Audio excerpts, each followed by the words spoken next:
यह कहानी रामपुर नाम के एक छोटे से गांव की है। वह गांव पहाड़ों के बीच बसा हुआ था। उस गांव में सर्दियों का मौसम आ चुका था।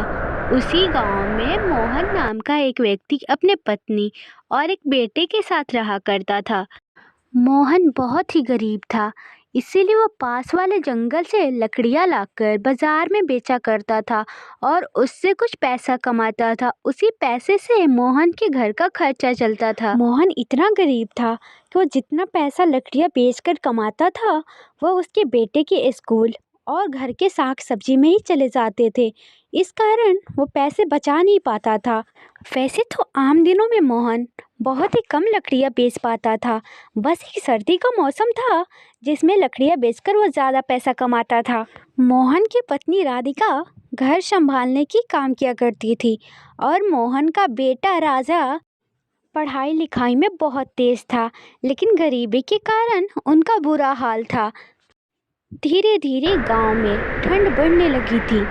ठंड इतनी बढ़ चुकी थी कि गांव के लोग घर से बाहर निकलना छोड़ दिए थे।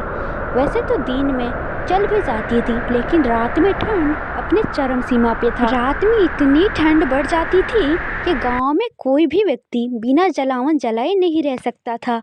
इसी कारण पूरे गांव वाले मार्केट में मिलने वाले लकड़ियों पर ही निर्भर रहते थे और मार्केट में लकड़ियाँ जंगल से ही लाया जा सकता था। पर जंगल गांव से बहुत दूर था और जंगल से लकड़ियाँ लाना इतना आसान नहीं था। राधिका, मैं कुछ सोच रहा हूँ। जी बोलिए जी, क्या सोच रहे हैं आप? राधिका, तुम तो देख ही रही हो इस साल कितनी ठंडी आ गई है और मैं सोच रहा हूँ इस बार पैसा कमाने का अच्छा मौका है। क्यों ना मैं जंगल से लकड़ियाँ लाकर बाजार में बेचूं। इतनी ठंड है कि लकड़ियाँ हाथों हाथ बिक जाएंगी और हमें पैसे की दिक्कत भी नहीं होगी। और इस बार जो सूखी लकड़ियाँ बेचकर पैसा कमाऊंगा, सोच रहा हूँ कि अपने राजा के पढ़ाई के लिए बचा लेंगे तो हमें आगे उसकी पढ़ाई में पैसे के लिए दिक्कत नहीं होगी। क्या जी, आप कैसी बातें कर रहे हैं? इस बार तो बाकी दिनों से ज़्यादा ही ठंडी है। आप इतनी ठंडी में लकड़ियाँ लेने कैसे जाएंगे? पैसे कमाने के चक्कर में कहीं आपकी तबीयत न खराब हो जाए। नहीं राधिका, तुम मेरी चिंता ना करो। यही अच्छा मौका है पैसे कमाने की। क्या पता फिर ऐसा मौका मिले ना मिले। तुम चिंता ना करो, मुझे कुछ नहीं होगा। ठीक है, जब आप इतना कह ही रहे हैं तो जैसा आपको सही लगे, पर अपना ख्याल रखना। और फिर अगली सुबह मोहन लकड़ियाँ लेने के लिए निकल जाता है, लेकिन रास्ते में इतनी ठंडी हवाएं चल रही थी कि मोहन परेशान हो जाता है। लेकिन वह चलता रहता है। कुछ समय बाद वो जंगल पहुंच जाता है। चलो, अब मैं जंगल पहुंच ही गया हूँ तो फटाफट जलावन के लिए लकड़ियाँ इकट्ठा कर लेता हूँ। फिर मोहन लकड़ियाँ इकट्ठा करना शुरू कर देता है। कुछ देर लकड़ियाँ इकट्ठा करते करते मोहन काफ़ी सारा लकड़ियाँ जमा कर लेता है। चलो, आज तो काफी ज्यादा लकड़ियाँ जमा हो गई। अब इसे ले जाकर फटाफट बाजार में बेच देता हूँ।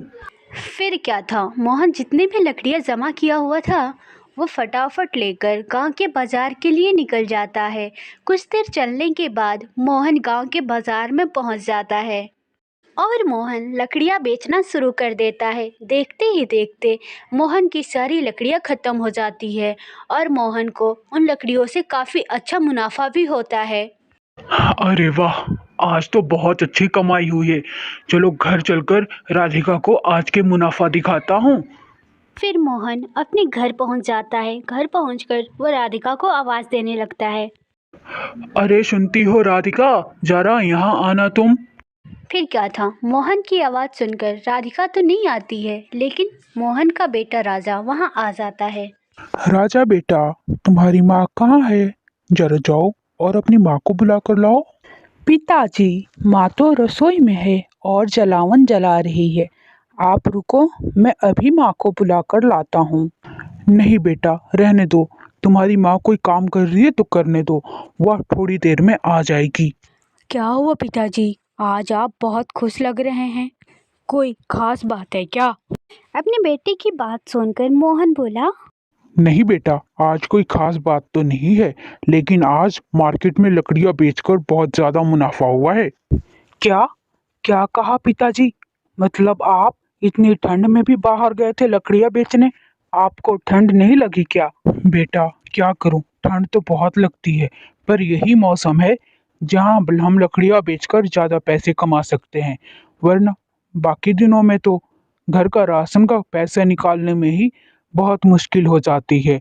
और इस साल मैंने सोच लिया है, इस बार ठंड में बहुत ज़्यादा पैसा इकट्ठा कर लूँगा ताकि तुम्हारी पढ़ाई में काम आ सके। पर पिताजी, आप मेरे पढ़ाई के लिए इतनी ठंड में काम कर रहे हो, ये मुझे अच्छा नहीं लग रहा। कल से मैं भी आपके साथ चलूँगा जंगल में लकड़ियाँ काटने। नहीं बेटा, तुम मेरे साथ नहीं जाओगे। मैंने तो पढ़ाई लिखाई की नहीं है, इसीलिए मुझे यह काम करना पड़ रहा है। और मैं नहीं चाहता कि मेरी तरह तुम भी अनपढ़ रहकर यही काम करो। बेटा, तुम पढ़ो लिखो, आगे बढ़ो। यहाँ मोहन और राजा आपस में बात कर ही रहे होते हैं, तभी वहाँ राधिका आ जाती है।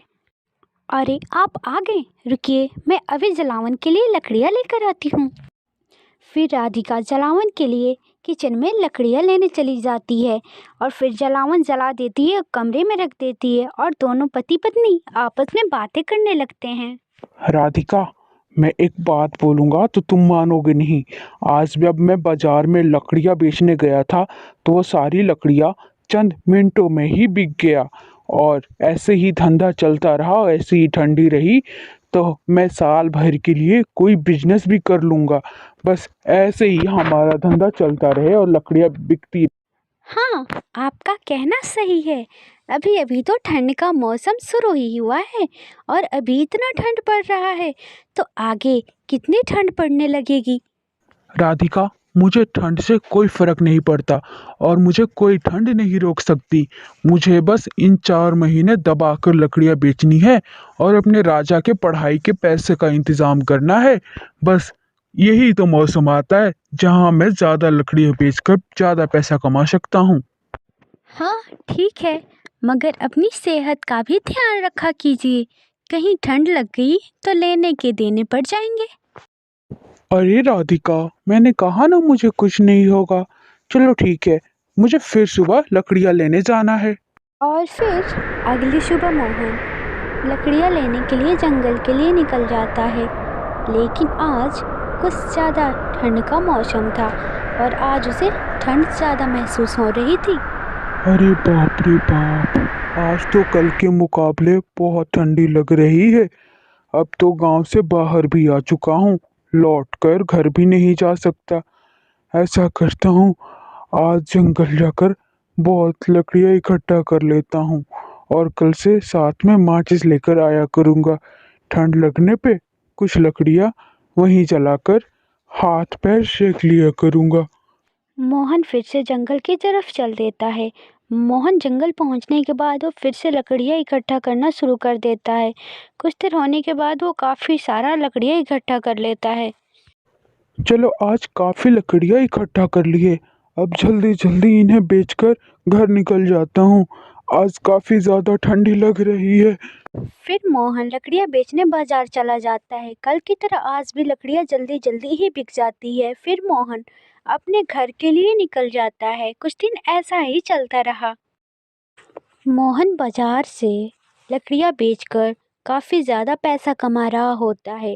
लेकिन कुछ दिन बाद ठंड और बढ़ जाती है।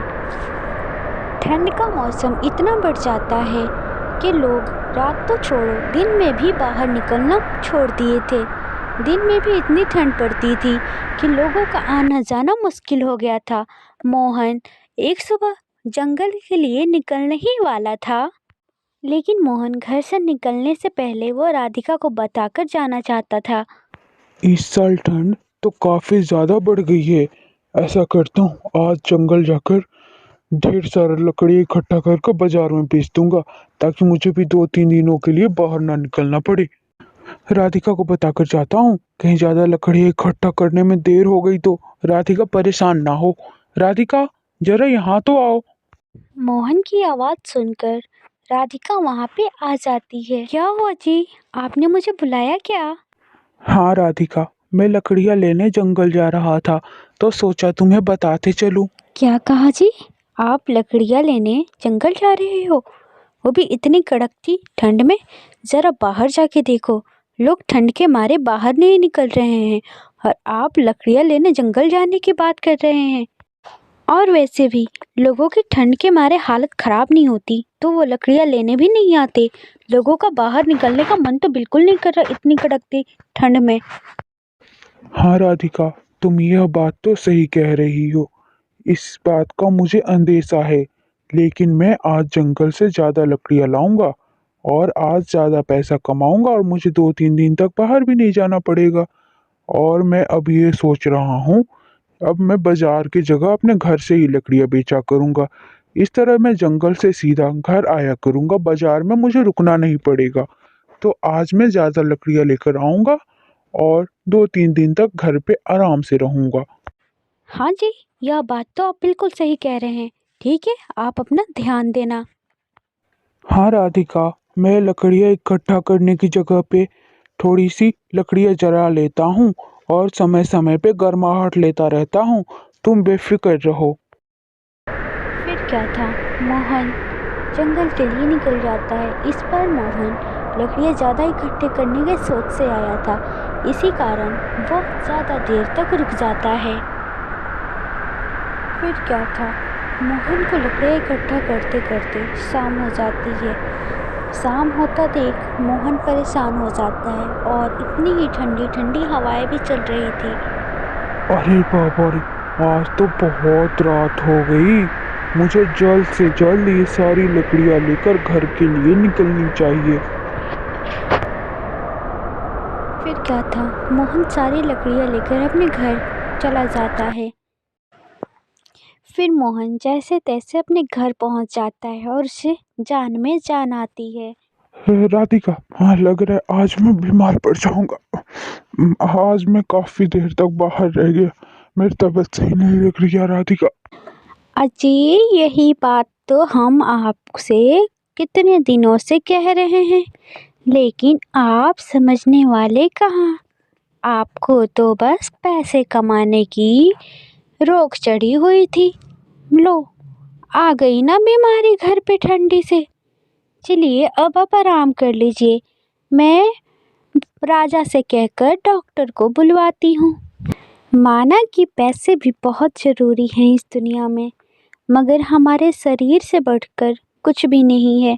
इसीलिए हमें अपने शरीर पे ध्यान देना चाहिए, ठंड से बचकर रहना चाहिए हमेशा, ना कि पैसे के लालच में हम कड़क ठंड में भी कहीं भी कमाने निकल जाए।